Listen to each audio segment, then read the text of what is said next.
So it's been just about 5 years since the COVID-19 pandemic and the dawn of TikTok builds. A genre of car build that, well, came about the uprising of TikTok during the COVID-19 pandemic. These clapped out rides surely were attention grabbers and, well, maybe not for all the right reasons. From running washers on suspension, throwing sparks, wild window color tints, crazy liveries and lighting, these are just some of the attributes that we now know as a TikTok build. And while TikTok is still around and thriving in 2025, TikTok builds, hopefully, are a thing of the past. What's up, guys? I'm Nick, otherwise known as Bagels Your Way, and this is Infamous Icons Garage.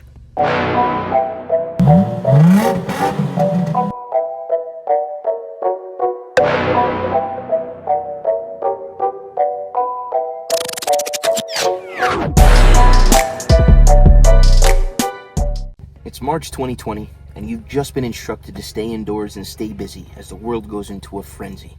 People are getting sick, people are dying, and honestly, we didn't know when it would end. You're so bored that finally you cave and you download that app called TikTok that everybody everywhere else on social media is talking about. All of a sudden, after you're scrolling for a little while, it discovers your niche of videos and starts throwing them your way.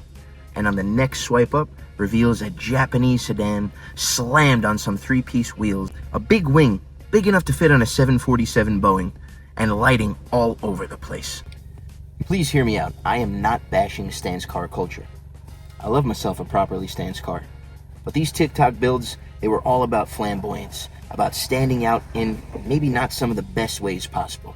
They wanted to have the most camber in their wheels, the most colorful window tints, and like I said, wings and things hanging off their car that, in some cases, didn't even belong there.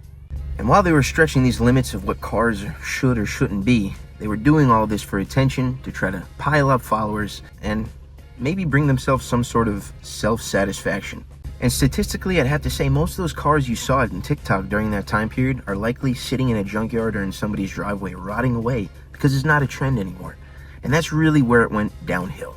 The FOMO crowd, the trend hoppers, they didn't want to be left out, and car culture, while it was put at the forefront of social media for a hot minute, may have not been brought the best light, because TikTok builds were brought to the forefront as well as street takeovers, which is a video for another time.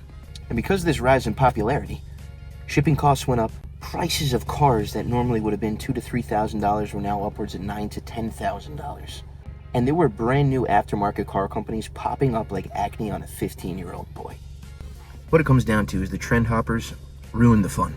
And while among all this excitement and all these newcomers, there was one group of car enthusiasts that was particularly pissed off about the uprising of TikTok builds, and that would be the true hardcore car enthusiasts, the guys who were wrenching in their garage late into the night, long before social media was a thing, without filming anything, without feeling the need to be validated. Ultimately, unfortunately, we went through a time period of car culture where you were ostracized if you didn't fit into a trend. So people just posting up what they were doing to their daily vehicles, or maybe something that they were building for themselves, or a vision they enjoyed, were getting bashed in their comments because they wanted to share what they were building, and maybe didn't fit into that box of what a TikTok build is. And what I will say is TikTok culture wasn't all bad. It brought car culture to the forefront of social media for a hot minute, and well, it introduced cars to possibly some of the best builders of our future. Only time will tell. But thanks for spending a few minutes with me here today, guys, and we'll catch you next time right here on Infamous Icons Garage.